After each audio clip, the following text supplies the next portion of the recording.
फिर क्या बताया, गुरु बिन वेद पढ़े जो प्राणी, समझुन सौर रहे अज्ञानी।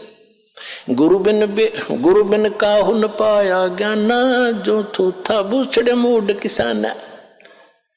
अब जैसे सरसों का जोड़ा होता है भूस, या ये धान निकालते हैं उसकी प्राण भूस होता है, और कोई मूर्ख उस प्राण में ठाठा पटकन लग रहा हो और कोई इसको कहे क्या कर रहा है कि धान निकाल रहा हूं धान इसमें थोथे भूस में माथा मार रहा है।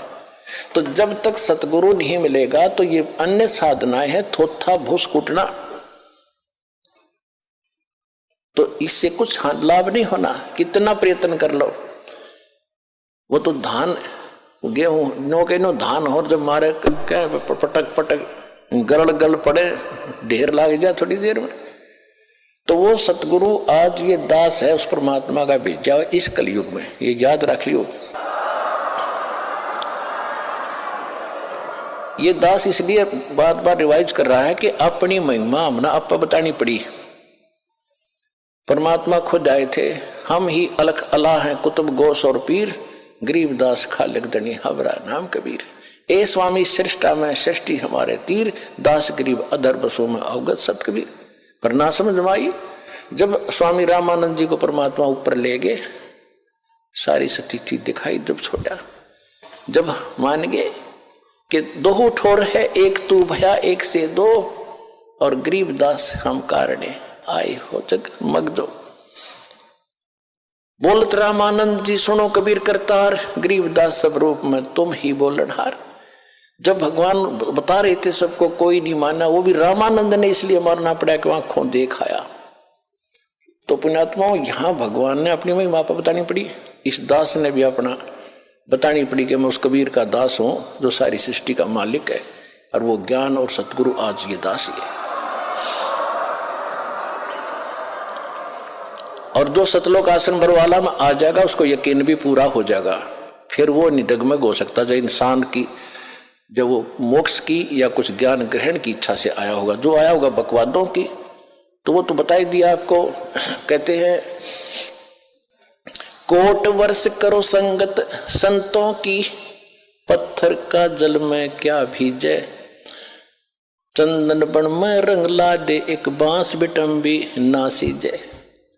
कहते हैं जैसे पत्थर को तो 20 फुट जल में डाल दो, 2 टुकड़े, और बाहर निकालो 10 वर्ष बाद चाहे 6 घंटे बाद, और फिर उसको एक दूसरे से लगा दो, उसमें जो के तो गुण है, गुणों में परिवर्तन नहीं हुआ, चिंगारियां निकल रही हैं उससे।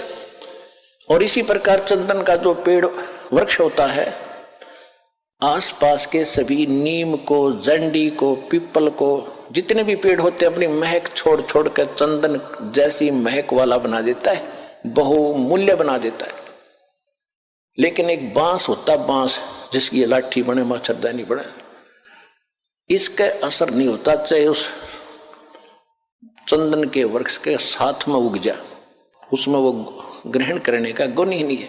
तो जो यहाँ आएंगे कुछ जिज्ञासा लेकर के, मोक्ष आधार मान करके, उनका तो लाभ होगा ही होगा।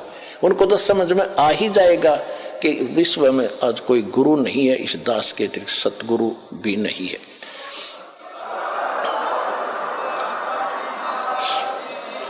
और जो आए होंगे उस पत्थर जैसे, बांस जैसे व्यक्ति हैं, उनका असर होना ही नहीं।